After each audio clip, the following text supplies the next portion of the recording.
In the sun-drenched paradise of 1980s Miami, a shadow fell. It wasn't just the heat, it was the chilling presence of a woman who rewrote the rules of crime. Her name was Griselda Blanco, and she didn't just run an empire. She was the empire. Prepare to delve into the dark heart of a city consumed by her ruthless ambition. By the early 1980s, Miami no longer belonged to the law. It had been violently seized by Griselda Blanco, a force of nature in a world dominated by men. Her cocaine empire stretched across continents, feeding America's insatiable hunger for white powder. Every night, planes landed from Colombia carrying her illicit fortune. Every morning, the city awoke to a grim tally. Bodies were found in the streets, stark reminders of her brutal dominion. The newspapers called it the Cocaine Cowboy Wars, a bloody conflict that turned paradise into a battleground. But behind the chaos, behind every bullet and every body, stood one woman. She was small, seemingly quiet, yet deadlier than any man who dared cross her path. Her reign was absolute, built on fear and an almost supernatural capacity for violence. Miami was her chessboard, and human lives were merely pawns in her macabre game. Griselda ruled through terror, a chilling indifference to human life her most potent weapon. She trusted no one, not even the men she married. She had 3 husbands before she turned 40, and each one met the same grim fate. Their stories ended in betrayal and blood, a testament to her unforgiving nature. Whispers claimed she could order a murder in the middle of breakfast and return to her meal without a blink. This wasn't just a rumor. It was a chilling truth that solidified her legend. Her Miami mansion became the throne room of fear, a gilded cage where loyalty was demanded and dissent was met with swift, brutal finality.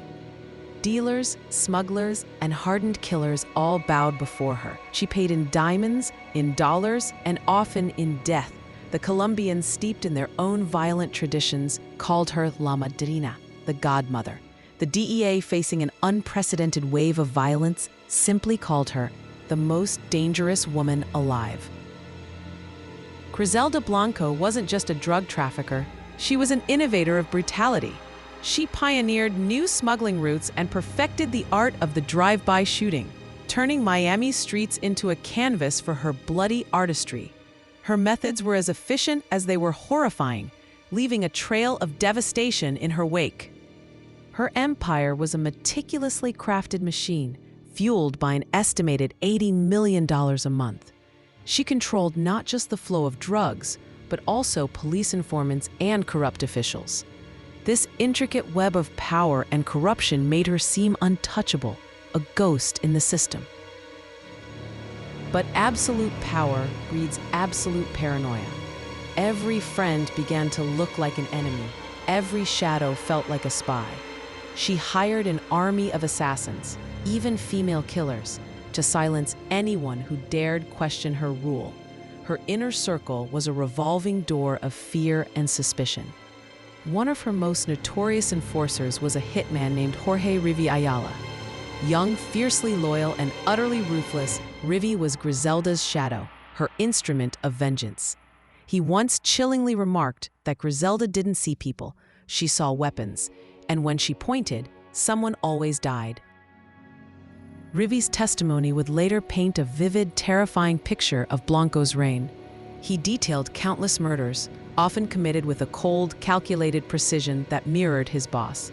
His stories cemented her reputation as a psychopath, a woman who reveled in the power of life and death. The sheer scale of her violence was staggering. Families were wiped out in broad daylight, their lives extinguished without mercy. Nightclubs became crime scenes, their vibrant energy replaced by the chilling silence of death.